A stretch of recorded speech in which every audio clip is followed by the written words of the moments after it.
This is part 2 of the We Are Still Here read aloud. Termination.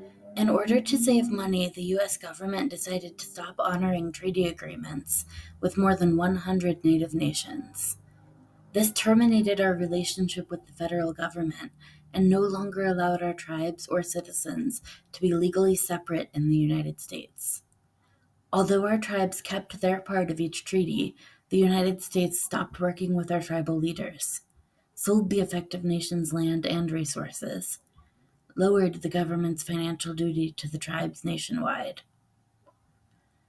With the return of these anti-sovereignty practices, our Native nations say, "We are still here." Relocation. The federal government wanted us to leave our tribal lands and live and act more like white people. So Congress passed laws that pushed aside the fact that Indigenous people are separate under the law, with rights as citizens of our Native nations and of the United States, encouraged us to move to cities far from our tribal homes, promised jobs and schooling to those who moved, led to populations of poor Native people with little support in cities and suburbs. Even with our people scattered throughout the country, Native nations say, "We are still here." Tribal activism.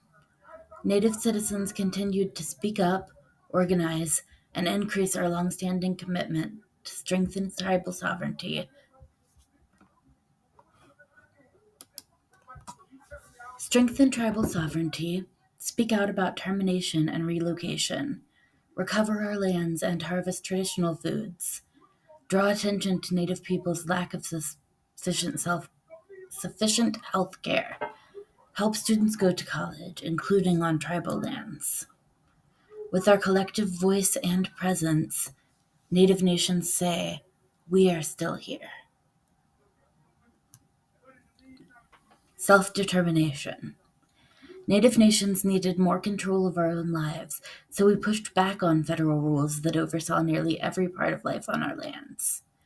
To support tribal sovereignty, the United States passed laws that recognized our governments could handle our own affairs, helped Native nations offer programs that directly and services directly to our citizens, restored many terminated tribes' federally recognized status, allowed some tribes to recover lands lost during allotment and termination.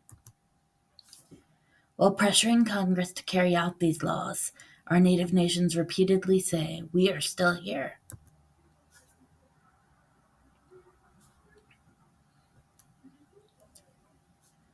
Indian child welfare and education. Native nations care about the welfare and education of our children.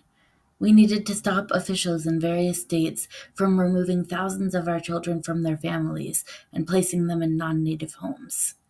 Native nations prompted Congress to approve laws that blocked state officials from taking our children without notifying our tribe, focused on Native children staying with family or other tribal citizens, addressed the specific education needs of Native children in our communities.